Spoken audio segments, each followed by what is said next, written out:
Disons que le teuton, comme il dit, en a conservé le plus le naturel. C'est-à-dire que ce qui ferait la force des langues indo-européennes, ce n'est pas qu'elles soient particulières, c'est qu'elles ont, si je puis dire, été le moins usées. C'est-à-dire qu'elles ont le moins, je ne dis pas dégénéré, mais qu'elles ont été conservées. Si vous prenez par exemple l'allemand et le russe, je vois par exemple Agram chez nous et Zagreb. Si vous prenez le nom polonais, le nom russe dans les villages qui ont été enlevés, ce sont des Palestines européennes, vous savez, l'Allemagne, on a enlevé des villages, tout ça remplacé par des Polonais. Le nom polonais qui remplace le nom allemand est philologiquement le même. Ce qu'il a dit. Et ainsi de suite. Et alors là, il disait que, comment vous dire, que tous les textes, en langue continue, par exemple, sans ajouter ni retrancher une lettre, simplement en les découpant différemment, pouvaient donner un sens conforme à cette langue originelle, qu'on appelle justement la langue théotique, la langue originelle. Alors il avait dit par exemple, il prenait l'exemple de, je sais pas, je me rappelle les dernières paroles du Christ, par exemple, Eli, Sabachthani, etc. Sabachthani, etc. Bon, il donne la traduction latine. Il donne en même temps la traduction latine, il redonne un autre sens en redécoupant les mots. Et ce qui fait que c'est la même chose pour le Coran, du reste aussi. Il donne des exemples. La fameuse prière Bismillah, Bismillah, Bismillah.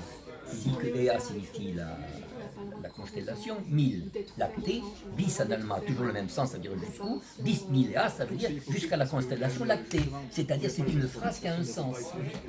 Alors, ici, on en aurait ri, en Allemagne, je ne dis pas qu'on l'a écouté, mais il est respecté. C'est ça qui fait la grande force de la recherche là-bas, c'est qu'il y a une communauté, c'est-à-dire qu'on prend éclectique, on prend de l'un, on ne prend pas de l'autre, mais ici on essaie d'expulser, pas d'expulser, d'éliminer, soit dans le temps, soit dans l'espace, dans le temps, c'est-à-dire en faisant durer l'acte de quelqu'un, en le compromettant, voyez-vous. Bon, si vous dites que quelqu'un appartient à la franc-maçonnerie, il y en a qui vont dire non. Écoutez mon cher, le drapeau est maçonnique, le blanc rouge. Oui. Qu'est-ce que vous voulez dire? Évidemment que oui. Bon, alors il y avait dans la grammaire de Ragon, mais je n'ai jamais retrouvé le texte. Il y avait pas une grammaire de Ragon, pas la grammaire grecque, mais il y a Ragon, vous savez, était un intendant militaire, de Napoléon, et qui a été sous la Restauration, vous savez, qui dirigeait l'influence maçonnique était très forte. Comme toujours, eh bien, il a rédigé une sorte de grammaire maçonnique. Et dans cette grammaire maçonnique, il donne à un moment donné des composants du drapeau français, c'est-à-dire bleu étant les loges bleues, etc. Bon. Qu'est-ce que vous voulez dire? Moi aussi, je l'aime bien. Vous avez des drapeaux américains. Il doit laisser parler les gens. Chacun a droit à la parole. Il avait 30 minutes, il a parlé 5 minutes. C'est simplement c'est un constat, c'est un fait, voyez-vous. Alors il y en a qui disent le bleu c'est la nuit, le blanc c'est le rouge c'est c'est-à-dire qu'il est plus crédible. L'aurore, le blanc c'est le soleil de minuit, c'est le soleil de midi. Vous savez, c'est comme sur le pont de l'île. Le vrai drapeau allemand, c'est celui de... Voilà. Oui, c'est ça qui avait été interprété par les Freikorps, c'est ça. Ainsi de suite. Alors, je vous donne donc cet exemple. Je demande, il y a eu une explication, par exemple, des hiéroglyphes par Landman, c'est son premier livre qui s'appelle Destruction de l'image du monde.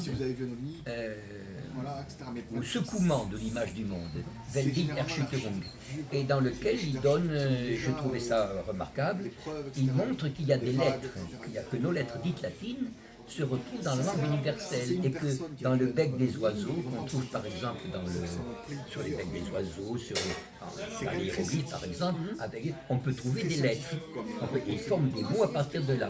Ce livre a une très grande influence, il n'a pas été réédité, on comprend pourquoi, parce que on peut dire que ça secouait quand même l'opinion. Et il disait parce que pyramide c'est Feuermeiden, ça veut dire éviter le feu, parce qu'en allemand Vermeiden c'est éviter, pire c'est Feuer. C'est pur au sens grec, c'est Feuer en allemand, c'est le pire de Pyrénées. Pyramide, je pense à l'obélisque noir. C'est le Marie, oui. remarque. Oui, c'est ça, oui, le remarque. Oui.